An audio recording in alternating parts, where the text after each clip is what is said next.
난 어디서 왔는가? 그리고 나는 어디로 가는가? 그리고 나는 죽고 나서 어떻게 되는가? 그리고 근원에 대한 철학적 질문을 계속 하게 됩니다.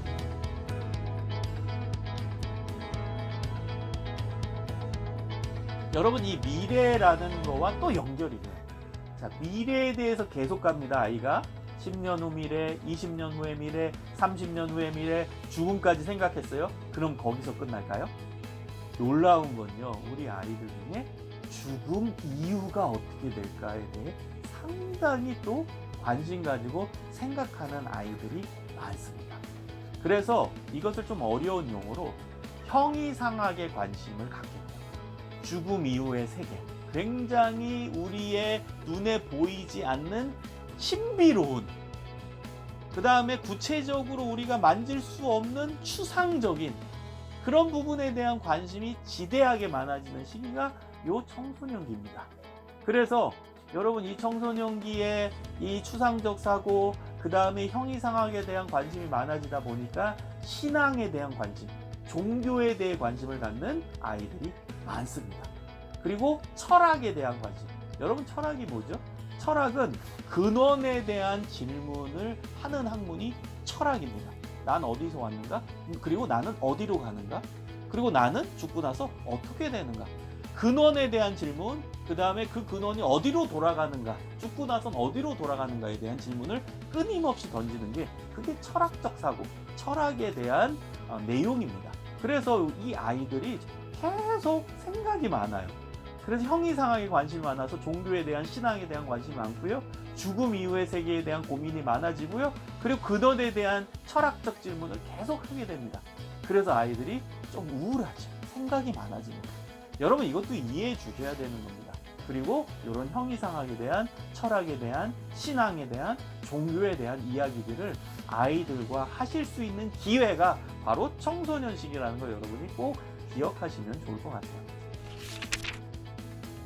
여러분, 의심하기라는 것을 부정적으로 보시지 않으셨으면 좋겠습니다.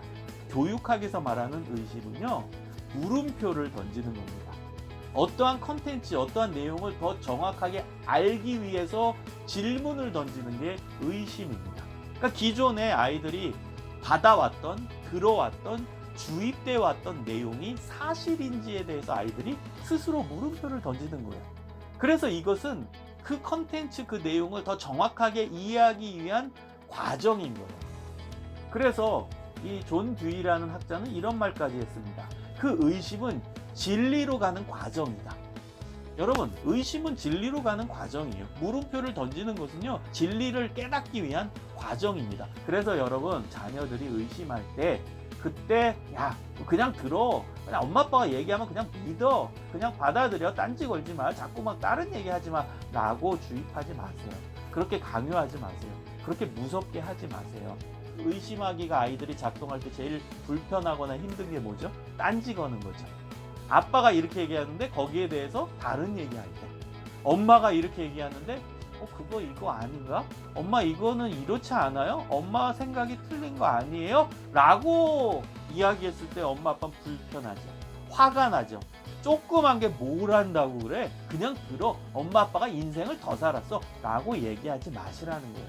아이도 아이 나름대로 지금 엄마 아빠로부터 들어왔던 게 사실인가? 그동안 배워왔던 게 진짜인가 의심하고 있는 거예요. 제가 말씀드렸죠? 이건 교육학적인 의심이라고요. 진리로 가는 과정이라고요. 컨텐츠를 이해하기 위한 과정이라고 말씀드렸어요.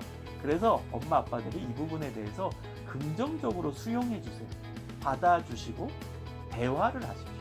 소통을 하십시오. 애는 애 생각도 얘기하면 또 엄마 생각도 얘기해 주고, 또 얘기하면 또 거기에 반응하고, 이러한 아이들의 질문, 의심을 긍정적으로 수용해주고 반응하는 대화를 하시기를 바랍니다. 여러분, 지적 발달을 잘 이해하시면서 아이들과 좋은 대화가 이루어지셨으면 좋겠습니다.